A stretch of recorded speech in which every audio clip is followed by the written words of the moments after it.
Welcome to A Reason for Hope, your question connection with the entire Word of God. We would love for you to join in our conversation. Simply follow us on our Facebook page at Calvary Christian Fellowship of Tucson.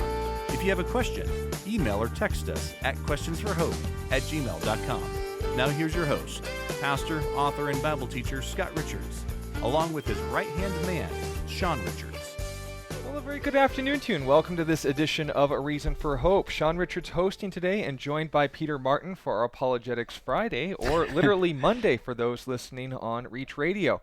If you'd like to join us on the broadcast, send in your questions concerning God's Word. Don't worry, the format hasn't changed. We're just reserving the first quarter of the broadcast, or at least the first question of the broadcast. That's just kind of how it usually ends up going.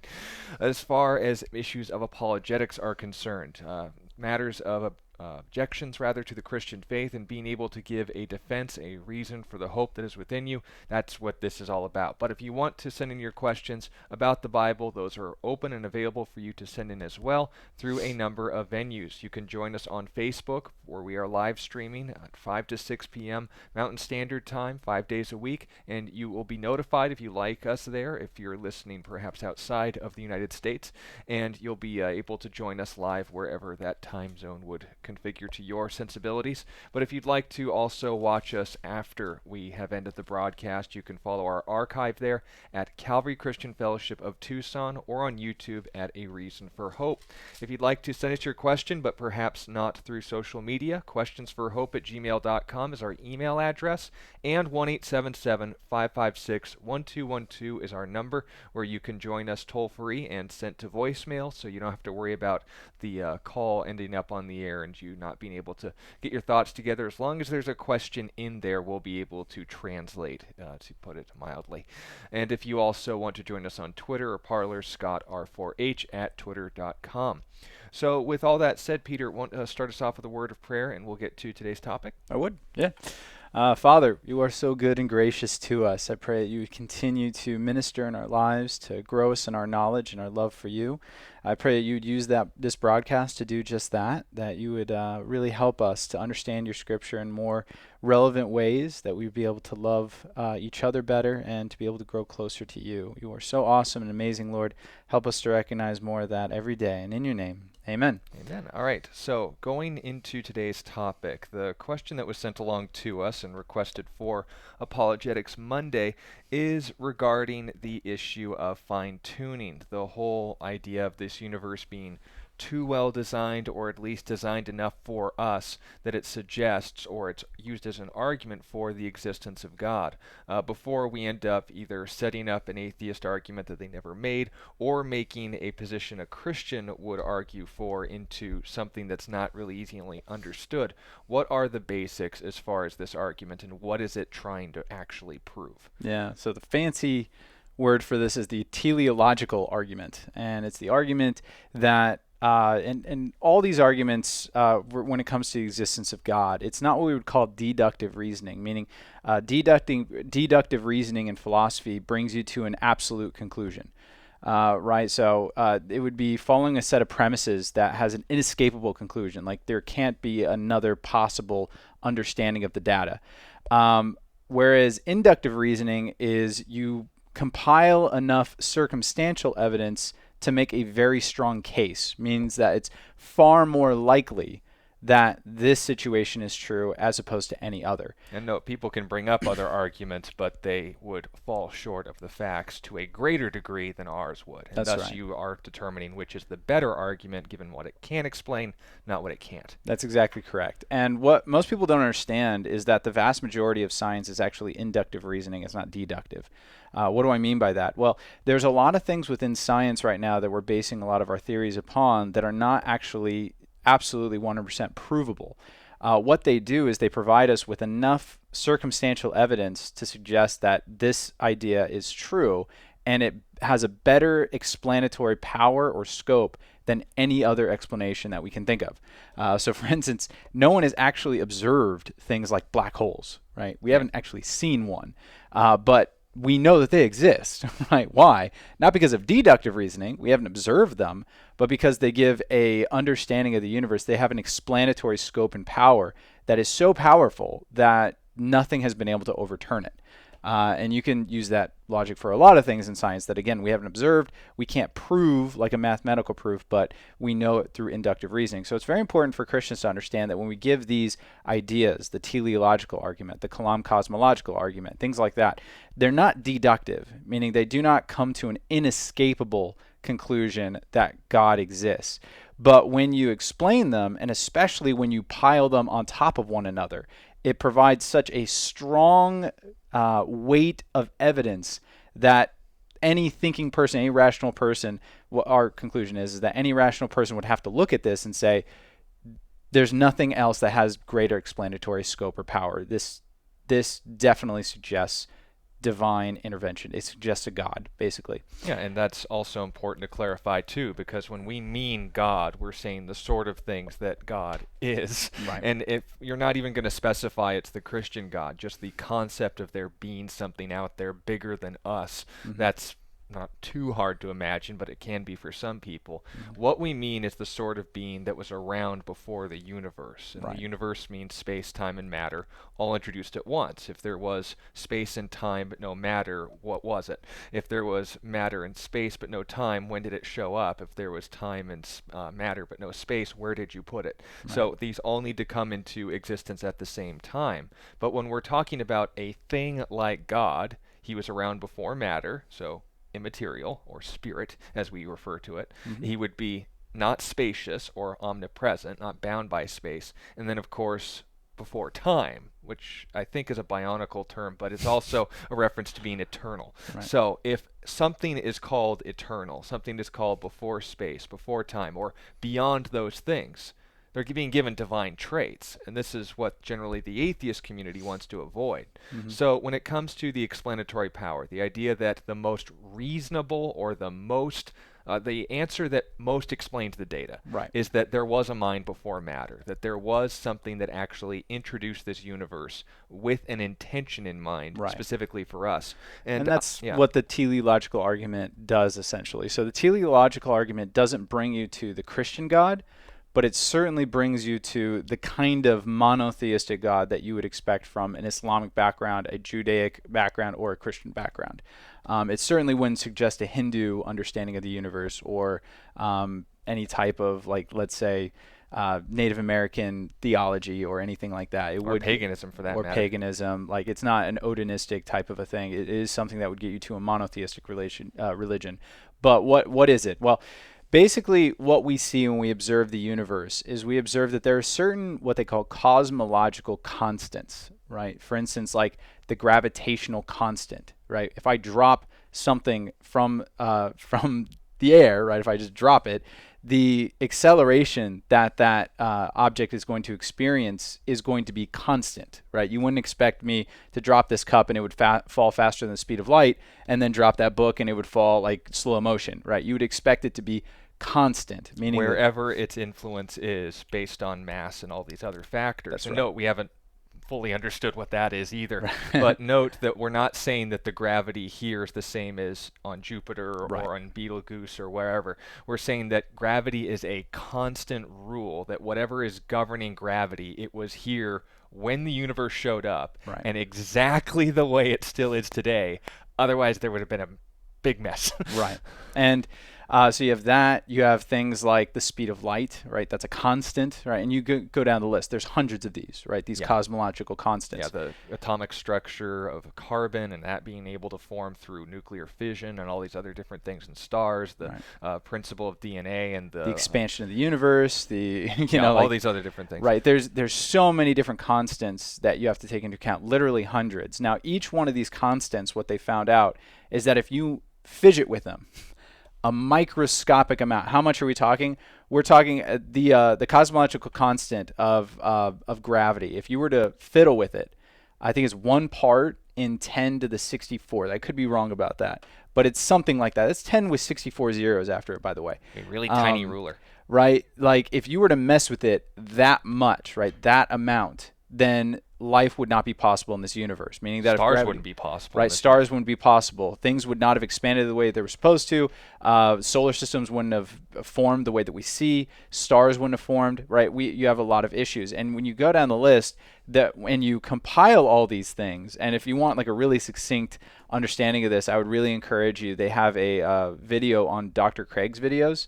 William Lane Craig, you could look this up, the teleological argument or the fine-tuning argument. reasonablefaith.org.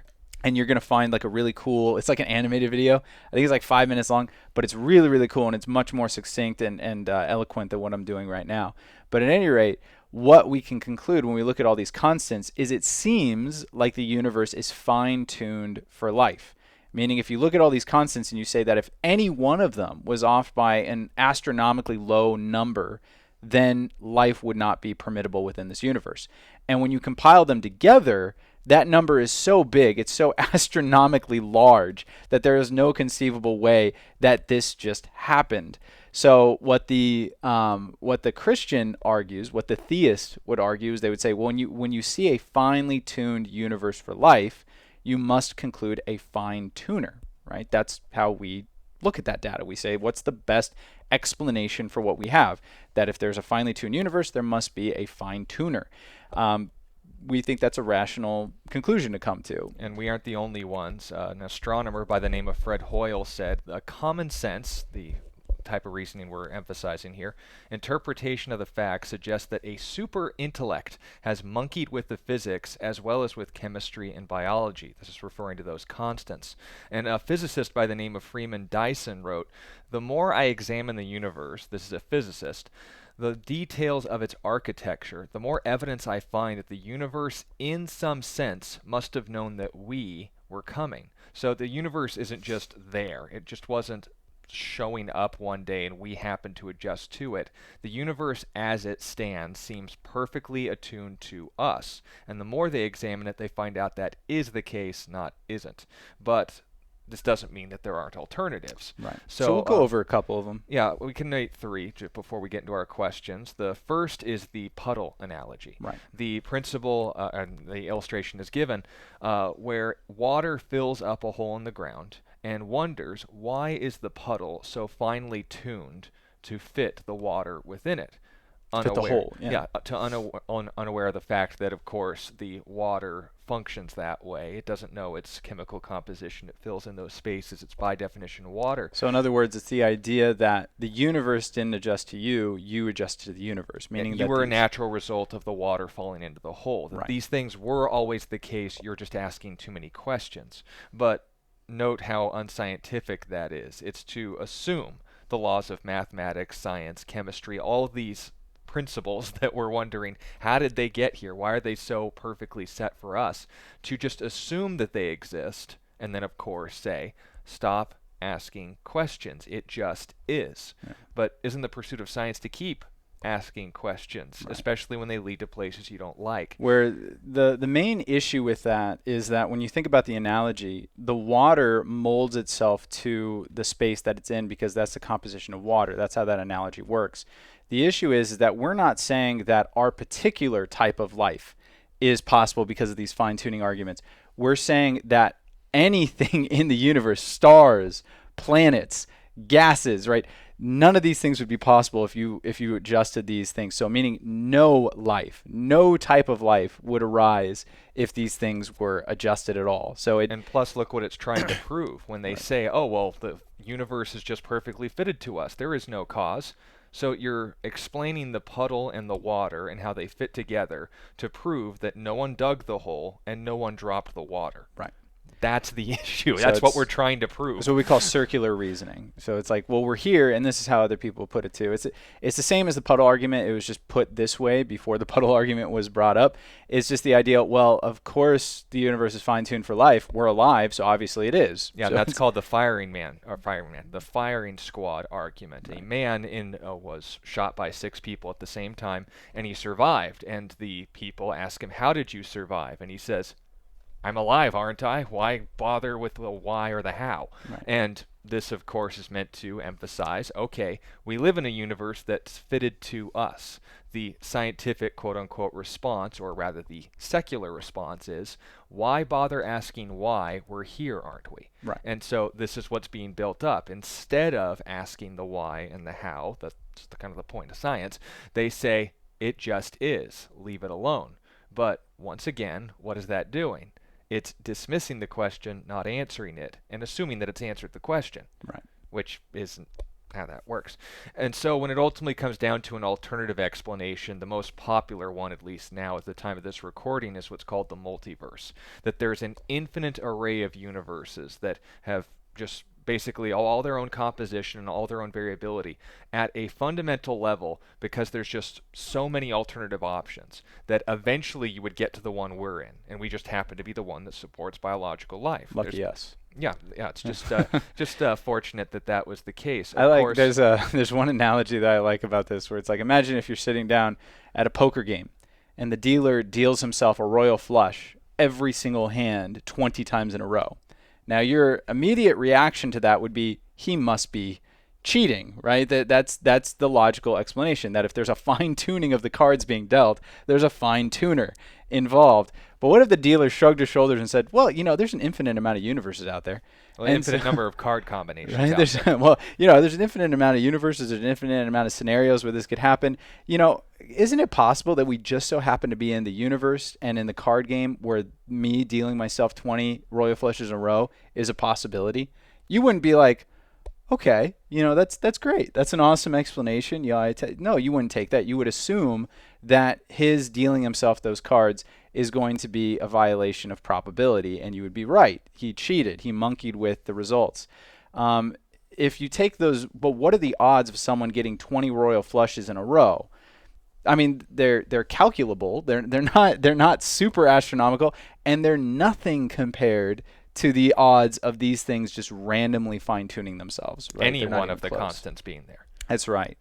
David Wood on Acts 17 Apologetics, he has kind of like a more comedic take of this. It's more of like a sketch comedy, and it has I recommend that you watch it. It's kind of funny, where it's like two students go into their principal's office, and the principal says, you guys are going to get kicked out of class, you're going to get Fs, and they're like, why? And he's like, well, I looked at your papers, and both your papers quote word for word an entire paragraph from a Wikipedia article.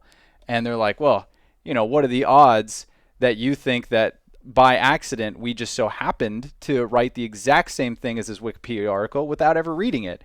And he's like, I don't know, 1 in 100 million trillion. And they're like, and they obviously have the numbers up, and they're like, this is 100 million trillion, and it's like 10 with, I think it's like 20 zeros after it or something like that. And they're like, this is nothing compared to and they start bringing up the different fine-tuning principles that are within the universe. And the principal concludes that if he could believe that the universe fine-tuned itself, then he could believe that they accidentally wrote an entire paragraph of Wikipedia without ever reading it.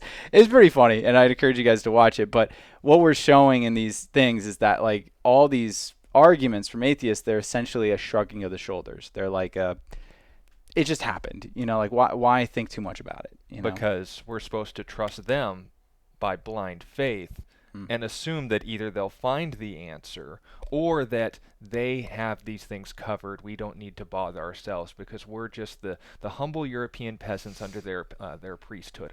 Excuse me. They're the scientific genius. You understand, this is exactly what they're accusing us of doing. But when it ultimately comes down to it, who needs more faith? The person who believes in an infinite number. Now notice how many numbers we just talked about there. Infinite. Take an 8, throw it on its side, and find out how long it takes to get to the end. An infinite number of universes, plural, with no designer, by blind faith. And notice, have we observed even one beyond our own? No. Oh. So there's absolutely no evidence for another universe beyond ours, is what we're saying. As opposed to, how much faith is it required for us to believe in one infinite creator that designed the one we can observe, especially given the death and resurrection of Jesus Christ, showing that such a being's existence is in fact possible. Right. So this is the point. It's like we're saying, it's not a definitive like gotcha moment. It's not like a slam dunk. But when you look at it, you're like, it definitely suggests, right? It has more explanatory power than all these other explanations. And like I said, we'll probably go through the others at some point. But when you start going through all of them and you stack them up on one another, I believe that it's an airtight argument for God. And note that oftentimes you're just going to find out the atheist doesn't want to argue his case. He wants to tear down yours. Ravi Zacharias once observed that the atheist is oftentimes better at smelling rotten eggs than laying good ones. Their contribution to the world now hasn't been in any sense or even the closest definition of the term actually coming to conclusions about what is and why it's there, but showing that your version of it is stupid and I can get my mob to agree with me much faster than yours. And note, we don't want to straw man, we don't want to put them up in a comedic light, but we will at least mock the idea that this simply doesn't add up. If you want to put yourselves forward as the intellectual authority, then make sure that you're actually coming up with answers. And to our fellow Christians, the majority of those listening, when you're asked questions about why, make sure that you aren't the one making the claim, you're meeting them on their terms. What is your reason for believing your position? I have my reasons, but they're historical first. We start with the resurrection of Jesus, and then they'll start tearing that down and saying, well, how do you know? How do you know? You can't know anything past 100 years. You can't know anything. You can't trust them. This book was changed. But notice that trend. But if on the other hand you apply the same standard, well, where do you think the universe came from? The multiverse. Have we seen one universe apart from our own? Do we know anything about this universe as far as it's concerned? How can we for certain know anything beyond this universe if that's your whole assumption for everything else? If I can play that game too and you lose, then we should probably either play a different game or try to re-examine the rules, and that's the whole point. So with all of that said, anything more to clarify about fine-tuning before we get to our questions? No. And if you guys, like I said, if you watch those videos that I mentioned, they give a lot of the different constants, the actual data, and it's really cool. Yeah, reasonablefaith.org, look up the fine-tuning argument. You can find them on YouTube as well, or teleological if you can spell that. I can't. But the anthropic principle, all these other fun and fancy names, you can impress your friends. But that's the idea behind this, is that we have an argument for God that's based off of not deductive reasoning, what's there and concluded, but what's most likely. That's inductive. So make sure that you clarify those terms, and hopefully you'll be able to have some decent conversations. They're becoming more and more rare as we get closer to the Lord's return. Going out to our questions now. A question from Mike, who wants to know, when the Bible says do not love the world nor the things in the world, what specifically are those things in the world we should not love? Well, Mike, you're quoting 1 John chapter 2, and fortunately the verse goes on. It mentions the lust of the flesh, the lust of the eyes, the pride of life. Now, what are those? So when John is speaking of that, one thing that we need to understand, and I think this is kind of what your question is edging at, is I thought we were supposed to, didn't it say God so loved the world, right? So if God so loved the world, shouldn't we love the world? Yeah, so when the Bible uses the word world, in the Greek it's the word cosmos, right? And it could mean a couple things, right? It could mean, when it says the world, it could mean the people within the world, which is obviously what John is talking about. And by the way, there's arguments that he also loves the creation itself, which is why he's seeking to redeem it. But primarily what it's saying when it says God so loved the world, that he gave his only begotten son, that whosoever should believe in him shall not perish but have everlasting life. It clearly has the objective focus there. Right. That is clear that it's primarily about people and their ability to be saved by God. Now, when John says this, and he distinguishes it by saying the lust of the eyes, the lust of the flesh, and the pride of life, he's clearly saying this doesn't have anything to do with people. When I'm telling you not to love the world, I'm not telling you not to love the people in the world. Now, what he is getting at is he's getting at these ideas. So what's the lust of the eyes? Well, the lust of the eyes in the Bible, and various other like medieval theologians have commented on this, the idea of lust or covetousness or envy, right? This word, and by the way, in the Greek, it's the word epithemia, if you care. But anyway, this word, what it conveys is it conveys the idea of a strong desire or longing for something that is forbidden or bad, right? That's what it's getting at. And so when he says the lust of the eyes, or the covetousness of the eyes, if that's what you want to call it, what he's saying is it's the idea of wanting more and more material things, right? So it's the idea of material possessions. Now, lust, when it goes into different categories, we have different words for it. So for instance, if I primarily lust after food, people would call that gluttony, right? If I primarily lust after sexual things, people would call it sexual lust, or they would just use the word lust. Usually when people use the word lust, they're talking about sexual lust. But that's not what the Bible means. It can mean these other things as well. If I primarily lust after money, what do you call it? Greed, right? And you could go down the list. So, but what it's talking about is, like I said, it's a specific longing for something physical or material to satisfy an immaterial and eternal void, right? So as Ecclesiastes 3 verse 10 says, that God has placed eternity within our hearts. What that means is that there is an eternal vacuum inside of your life that can only be filled with an eternal source. The earth and the world, the universe are great. They have finite amount of resources that can give you satisfaction to varying extents. But if you want ultimate satisfaction, the ultimate satisfaction that you and I are looking for, you're not going to find it on this earth. You have to look beyond the earth. So once you have your need met, the Christian is able to not lust after the world, but they're able to love the world, meaning that they're able to appreciate the world, the things in the world. And that's what you get from 1 Timothy 4, verse 4, by the way, where some Christians were saying like, oh, well, the physical universe is evil, and so therefore we shouldn't enjoy anything in the physical universe. And Paul has to say, no, the creation is good, and it was created to be enjoyed, for it is set apart or sanctified by the word of God and by prayer. What Paul's saying is like, no, God created the universe. It's awesome. Like, he wants us to enjoy it. But when you make the universe an end as opposed to a means to an end, then you've created an idol, and that idol will never be able to satisfy you. So when he says the lust of the eyes and the lust of the flesh, that's what he's getting at. The medieval theologians, by the way, and this is, you don't have to know this, but it could do it. When they use the word lust, they're referring to things that you covet with your heart. When they use the word gluttony, for them it didn't just mean eating. For them it meant consumption of sin. So let me give you an example. If I look at a woman and I lust after her beauty, right? I start fantasizing about her and things like that. That would be sexual lust. If I then go out and have sex with that woman, that would be gluttony. So the way that they would look at these distinctions is they would say lust of the eyes is coveting something without actually taking it or doing something physical with it.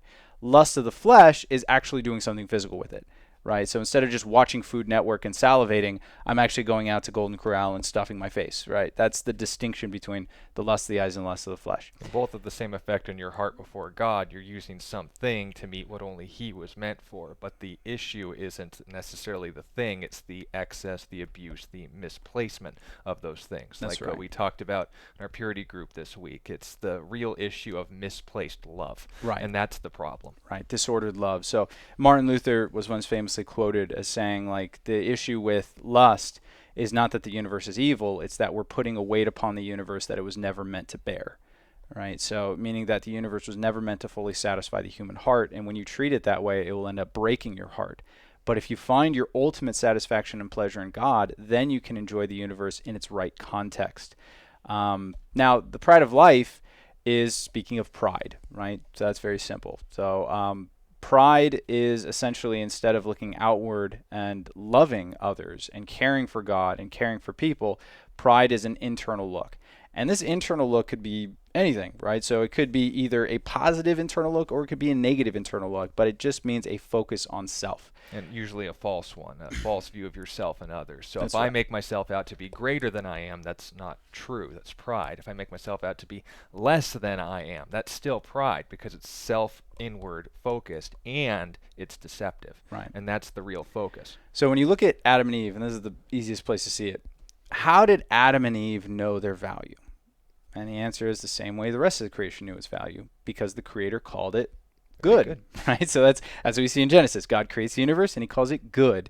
And how do we know the universe is good? Because the Creator said so, right? The Creator has the ability to affirm or deny his own creation. So for instance, You made it, you can say what it's there for. that's exactly correct, right? So if I, write a poem or something like that, no one else has the right to interpret what that poem is, right? Only Over I, you. over me, right? Only I could look at that poem and say, this is the intent, right? If they agree with you, they're right. If they don't, then they need to check what's going on there. Exactly correct. So when God creates, he's the only one that has the right to say the intent of the universe. So when he looks at the intent of the universe and says it meets its intention, which is what he's saying when he's calling it good, who can argue with him, right? He's the Creator. Now, when he looked at mankind, and he's our creator, he called us good, right? That's how we got our value system. Now, what was the fall? Satan gave them a temptation. He said, did God really say that if you eat of this tree, you're going to die? Like, if you eat of this tree, he says, your eyes will be open. You will be like God, and you will be able to discern both good and evil for yourself. So what's he saying? How did mankind know they were good before the fall? Because God called us good. After we ate the fruit, how did we know we were good? We said so. We have to determine our own value now. So what you see happening right after they fall is what happens. They look down and they become ashamed. Right? They lost their value system, and now they had to cover over their insecurities. By the way, when God curses them after the fall, you'll notice that both the curses for the man and the woman have value systems built into them, right? So when he's talking to the woman, and he talks about the woman lusting after her husband, right? It's literally what it says. It says your desire will be for him. So your desire will be for him. What he seems to be getting at, among other things, is he's saying you're going to find your value system now through men, right? Through how they view you and how they treat you, in essence. And when you look at culture and civilization, some people might get very upset that I said that. Be like, that's not true. Women establish their own value system. When you look at cultures throughout mankind's history, and even our culture, even in our radically feminist culture that we live in, it's like, how do women find their value? Even in this feminist culture, is it not primarily through their looks? Right? Now, who created that? Right? Did women get around and say like, hey, we're going to create a value system around our looks? No, men determined that. Right? They perfected it, but we set that starting point. Right? So it was something in fault with our hearts transformed the dynamic that women find their value. How do men find our value? Well, God says, from the sweat of your brow you will produce bread. In other words, how do men find their value? Through their utility, right? Their usefulness, their ability to provide and protect. That's how men find their value. So if you were to make fun of a man's looks, you probably get away with that. Most men don't really care, right? If one of you wrote a comment about my looks, it'd be like, I know I'm not for everybody. That's okay, But if you really want to insult a man, go after his provision, right? Go after his ability to provide and to protect, right? Start insulting that, and you'll see how touchy that is. That's the idea of pride, gaining your own value system through your actions and activities.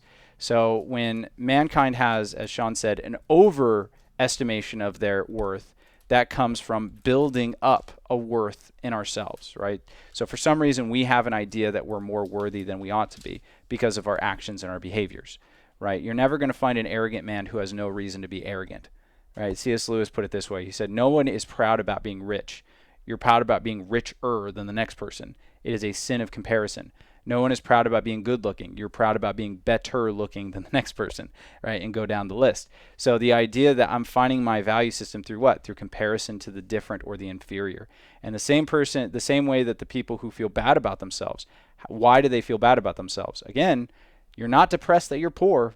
You're depressed that you're poorer than that guy, right? When you're going on Facebook and you're thinking about how bad your life is, why do you think your life is so bad?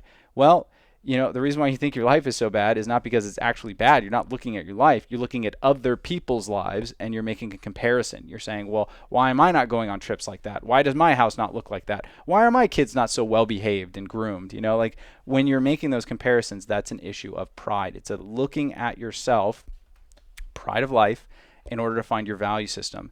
Now, Jesus said something interesting to us. He said, my sheep hear my voice, and I call them by name. For the Hebrew, the name of somebody was not just what you call them. It actually had a lot to do with their value system.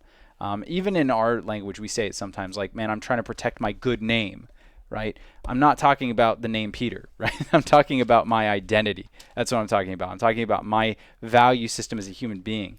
So in that culture, when Jesus says, I have to name you, what he's saying is, I have to give you your identity and your value. So in other words, he's saying you need to go back to Eden, where you find your value system based on my word and not based on what you think of yourself or based on what other people think about you.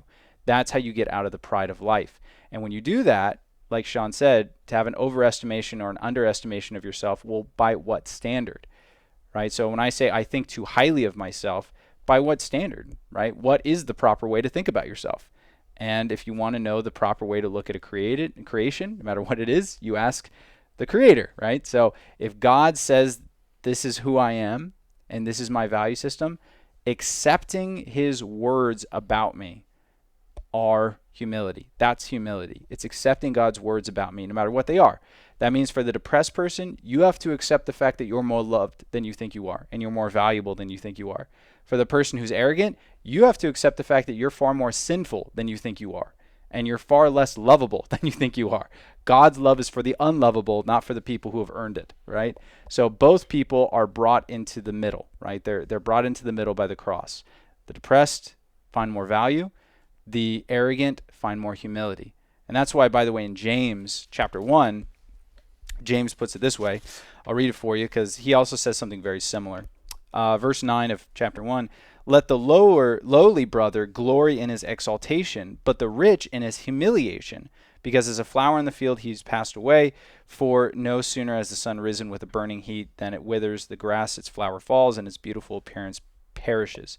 So the rich man also will fade away in his pursuits. What's he saying? The arrogant, glory in your humiliation, right? Be more humble.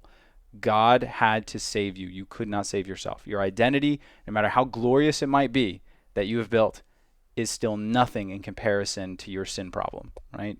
And for the humble, for the poor, the person who has been destitute and has an identity that they've built up that they consider themselves a failure, right? God looks at you and says, you're worthy of love, right? I died for you. I put a price tag on your life and it's worth mine, right? So both parties have to accept God's word for them, no matter what that word is, and that is humility. And so note, what would that look like in practice? The person who's complimented, hey, that was a great sermon, great message, great answer. Would the humble position say, oh no, there was no substance to that whatsoever? Or of course, I'm practically the next Charles Spurgeon or whatever. No, it'd be, thanks. Yeah. That's literally all you have to say to be noted for humility. So when people are trying to do that over or autocorrect and say, oh, I don't want to be proud, but my pride doesn't want me to know that I'm proud, and so I gotta humiliate myself in the act of humiliate. But then you realize still that you're thinking about focusing yourself. yourself, so it ends up being a whole mess. Just when you're complimented, say thank you. When you get something right, acknowledge it and be grateful to God that He was able to do that through you. But note that point being made. Honesty, perspective of yourself and others. That's the key. Here's an interesting one. Going into the book of Ruth, we got a Google Voice message that wants to know, how did Naomi's son and husband die? Was it a famine? Well, no sense in going anywhere other than where we're told. In Ruth chapter 1, and let's just start in verse 1. Now it came to pass in the days when the judges ruled. So where are we in the book of Judges? There was a famine in the land. Okay, we got a good preface there. And a certain man of Bethlehem, Judah, went to dwell in the country of Moab. He and his wife and his 2 sons. The man's name was Elimelech. The name of his wife was Naomi. And the names of his 2 sons were Mahlon and Chilion. Their significance in their names is kind of funny. We'll get to that in a minute. The Ephraimites of Bethlehem, Judah, and they went to the country of Moab. Weren't supposed to do that, but they remained there. Then Elimelech, Naomi's husband, died, and she was left and her 2 sons. Now, there's the first answer of a sort. In verse 3, we're told that the premise was there was a famine, so they left the land where the famine was taking place. I don't assume, and this is just my historical deduction here, or induction, I suppose, that they said, well, things are horrible here right now. Costco's out of toilet paper, and I just don't know what we're going to do with ourselves, so why don't we go to somewhere that's worse, Right. if not just as bad off as the reason they went to Moab is because things were probably still decent there. But he died. Now, as far as why, it probably wasn't due to the famine, because they wouldn't have gone to Moab, because if the famine was still there and here, they would have just stayed here. Plus, it would be unlikely that his wife and kids would outlive him. You know, I mean, there's a possibility that he was a dude who's like, I'm not going to eat unless my wife and kids eat, and that's how he died. But it's But unlikely. we aren't told. Yeah, And we're not told though. And then in verse 4, same issue. Now they took wives, the women of Moab. First woman's name was Orpah, not Oprah, Orpah. And the name of the other, Ruth. And they dwelt there about 10 years, so they seemed to make a home for themselves. Then both Mahlon and Chilion also died. So the woman survived their 2 sons and her husband. So Naomi, who would later on call herself bitter because she was pretty bummed, and rightly so, from this experience, we aren't told the how, we're just told the what, and that's the focus of history. Now, if we wanted to get an autopsy paper, we'd have to start digging now, because I think those reports have disintegrated, if not been used for something else.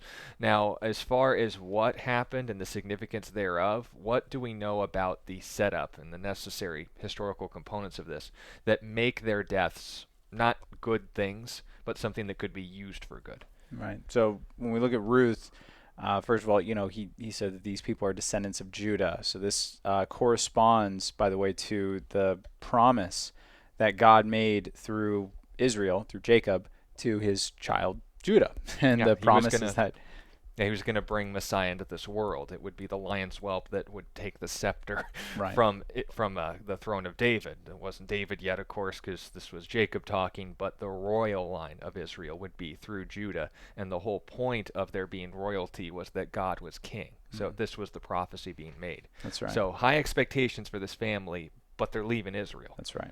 Which is bad, right? So it's like, how is Judah going to lead if Judah's in Moab, right? Which is not exactly a nation that was friendly to the Israelites. So God utilized this terrible situation to bring them back and to orchestrate a way for Ruth to marry Boaz, who was her kinsman redeemer. And there's this whole beautiful picture, by the way. If you read the book of Ruth, there's an incredibly beautiful picture of kinsman redeemer, what the whole idea of kinsman redeemer was. And I would love to get more into it, but I'll just give you the bare bones. Basically, during the time of Israel, your family's land was something that was just passed down. It always belonged to the family. So it couldn't, like, if my family, let's say I was part of the tribe of Benjamin, right? Benjamin's tribe owned particular land. Now, other people could buy that land, but they weren't actually buying it, they were renting it. After 70 years, during the year of Jubilee, all land would revert back to the original owners. So because of that, if your land was in hock, right, if you sold it for money, at the end of 70 years, you would get it back. But however, most people don't live for 70 years. So if you wanted someone to get it for you, they would have to be a kinsman. They had to be a relative. They had to be someone that also had relational claims to that land, to that inheritance. They can redeem it for you. So what was happening in this situation is because Naomi's family had Eventually. left. Yeah, eventually had left their ancestral lands. They were without it, right? So they needed a kin, they needed a familial relationship to buy back that land. When Boaz realizes that, he marries Ruth and buys back the land for her. Now, what's the picture here? Well, the picture is actually really, really beautiful. God first gave the land of the earth to who? To mankind, and we sold it, right? We sold it to Satan, which is not great. Not great business strategy there. So we went into hock. And by the way, there's tons of pictures of this throughout the Bible. My favorite one is in Revelation, where John sees a scroll written on front and back, and it's sealed so that no one can open it. And there's many scholars talk about how the fact that when you have a title deed and it's written on the front and the back, that's a version of a title deed that's been sold. It's in hock. You have the front of the title deed, that's the actual title deed. The back is it's you flipping over your Monopoly card, right? It's in mortgage, it's in hock, right? That's what it's there for. And John's like, no one can redeem it. Why? Because what do you need to redeem it? A kinsman, right? You need another man, you need a human to redeem the fault of Adam. Well, who has risen up among mankind that could redeem the fault of Adam? In other words, who among men has actually risen up to be sinless and not given into the covenant of Adam of rebelling against God? Because otherwise we'd have to deal with our own debt. We're on the front side of that paper too. That's right. And John weeps because no one was worthy until the Lamb comes, right? Jesus comes as our kinsman redeemer. So there's a lot of beautiful imagery there. There's a lot of cool stuff. I love the book of Ruth. But at any rate, what this inevitably sets up is it sets up the lineage of David through which Messiah came. So if you look at David's genealogy as well as Jesus's genealogy, Ruth is mentioned there. The reason is because this woman, and if you read the story again, it's a beautiful, beautiful story. This woman, even though she was a Moabite, her faithfulness to Naomi and her family made her an adoptive daughter of Judah, and essentially made it so that Messiah would come through her, which is radical and amazing amount of grace. Yeah, noting as well, Moab wasn't on good terms with Israel. They were responsible for almost an attempted wiping out of the people of Israel in the book of Numbers. Using some pretty seedy means. Yeah. Good word choice. Yeah. But when we're talking about this issue, what is God doing? He's calling a nation that was formerly enemies back into not only a relationship with him, but an incredible honor. We saw the same thing with Rahab in the book of Joshua, and we see the same thing again with Bathsheba. The 3 times that women are mentioned in a genealogy, which by Jewish standards, which Matthew was writing to, wasn't the normal thing. Right. Yet he went out of his way to mention these people. Now, what's also important to note, and really significant as well, is that when those territories were established, the land that was supposed to belong to Judah, that was established during the time of Joshua. This is your inheritance. This is what's going to stay in your family forever, so long as God's law maintains authority in this land, which was supposed to be and is going to be forever. But note the point that's being made in this. They left the land, and God's favor just essentially didn't go with them. They made 10 years scraping by, but without a husband, girls in the Middle East aren't doing so hot. And, well, maybe temperature-wise, but that's about it. So noting that point then, living off of these 2 sons, losing their entire livelihood, Naomi speaks to Orpah and to Ruth and says, look, I gotta go home. You can do your own thing in life, but this has just been one bad thing after another. And you're like, 10 years is some time to get over your husband. Likewise, I know you're still grieving from your sons, but was it really that bad? Well, imagine what it was like to leave the place where God wanted you to be. Imagine being in a place where God couldn't bless you because it wasn't where he had called you. Now, we look at those situations, those famines, and we think, but it makes sense for them to have left, right? Well, let me ask you all this. Has God ever provided for his people in a place where they normally couldn't? If God wanted them to stay there, could he have provided for them? Absolutely. He's fed larger audiences with less than I'm going to be eating for dinner tonight. But note the point. When we're talking about this situation, it wasn't as if God smote those people. That's assuming too much. That God was responsible for their deaths and or that they were somehow cursed by God the moment they left. They got sick and died or something. We aren't told that, so we shouldn't assume that. All we know is this is what happened, and the result was they were brought back to their country they were intended to be. And on top of that, all the years that they lost were restored to them. As I recall, Naomi trying to escape the famine, when Boaz got eyes for Ruth, she came home with a lot of food to compensate for that. So noting God was able to take care of them, and he did, we should only conclude what the text says, not read into it what it doesn't. That'd be my only caution. Here's a question from Kevin, who wants to know, the book of Enoch is quoted in the Bible. I've got the page right here.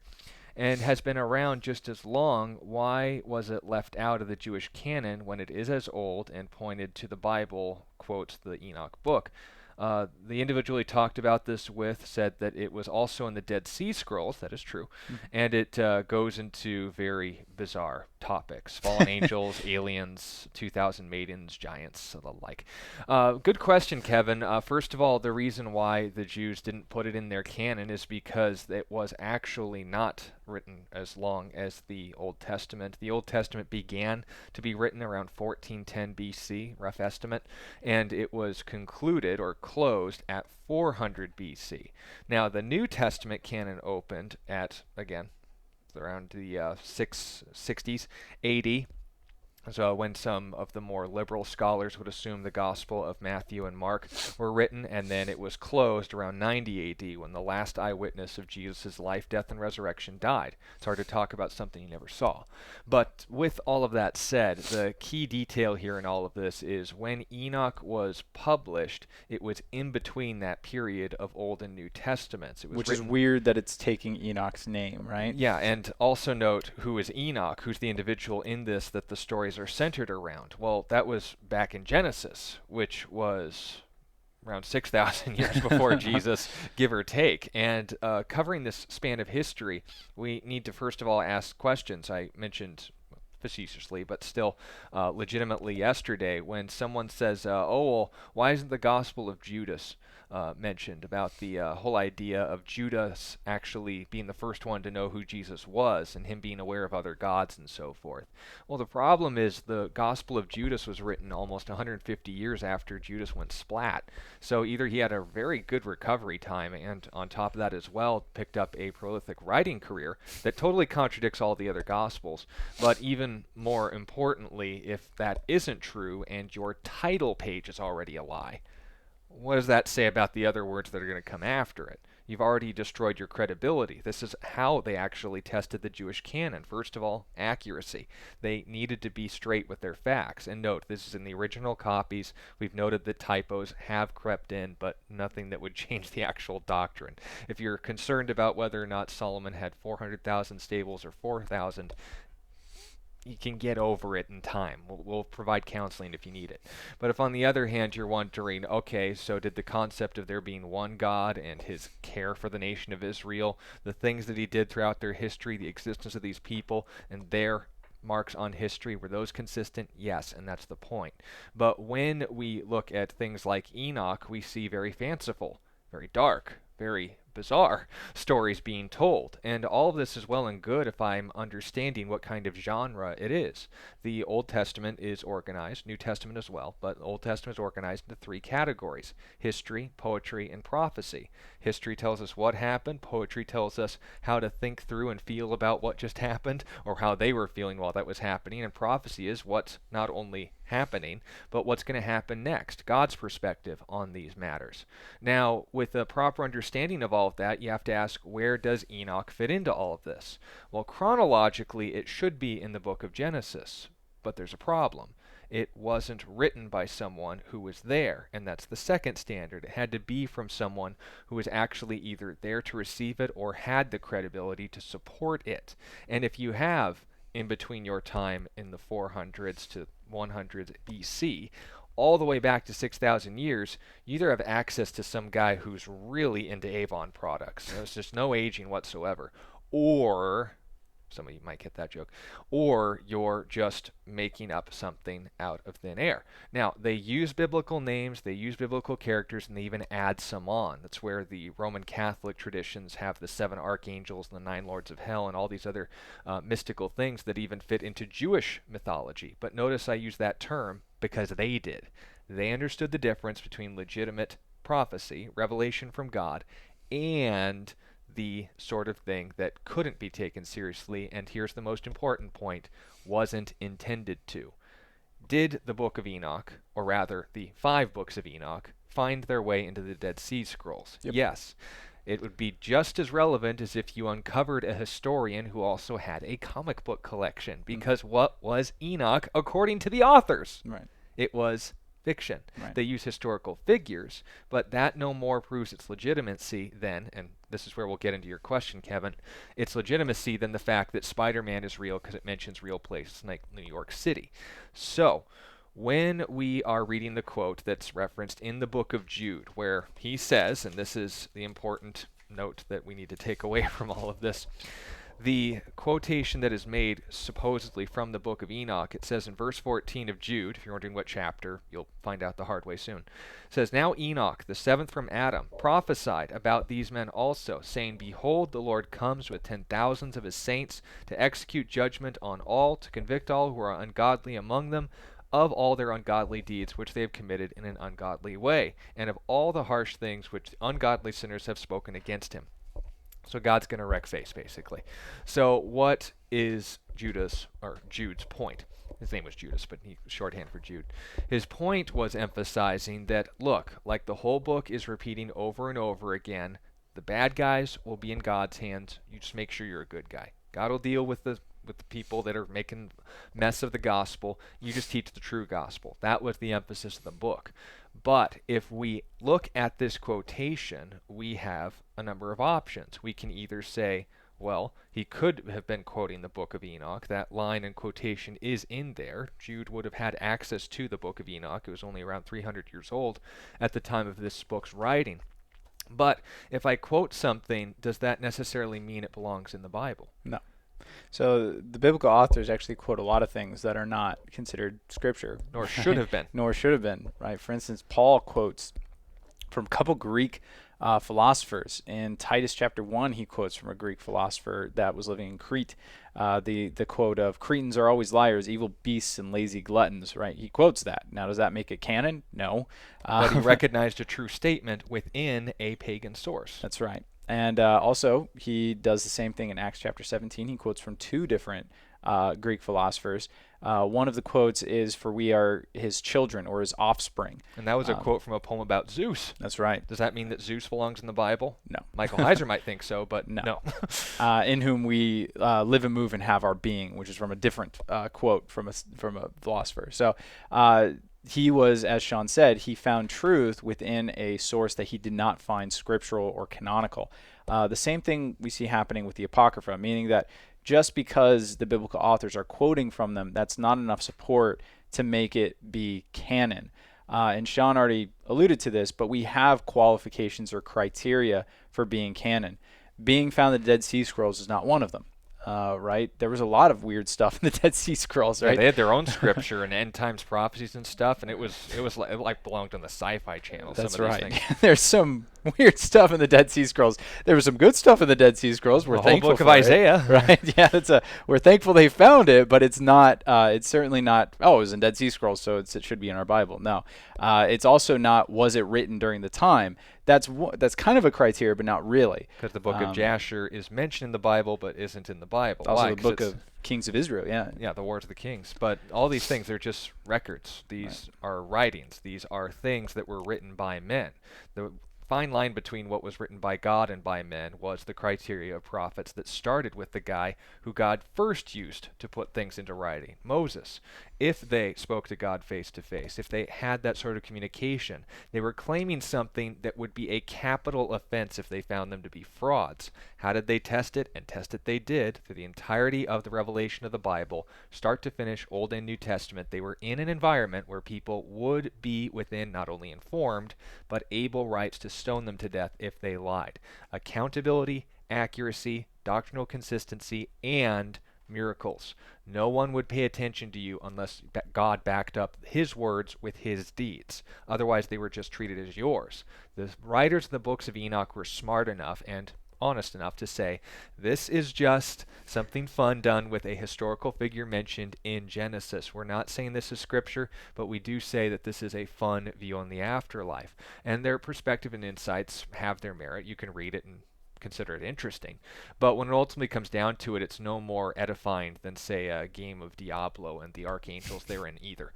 So note that point, Kevin, and you won't end up in sometimes the trouble that even sincere people could find themselves. Well, this brings to the end of the broadcast. It was great having you here, Peter, and hopefully we'll be back on schedule next Monday for another apologetics topic. If you have any specific questions, feel free to leave them over the weekend, or if you're listening on Reach Radio, over the next 23 hours. We will see you all then. Sean Richards with Peter Martin. We'll see you on this next edition of A Reason for Hope, wherever that may be. And until then, God bless you, and have a great rest of your day in the Lord. You've been listening to A Reason for Hope. Thank you again for joining us as we continue our journey through God's Word, one question of the heart at a time. Until we meet again, we would love to connect with you. You can text or email your questions to questionsforhope@gmail.com. You can also find out more about our ministry at calvarychristianfellowship.com. And be sure to join us next time on A Reason for Hope. A Reason for Hope is an outreach ministry of Calvary Christian Fellowship in Tucson, Arizona.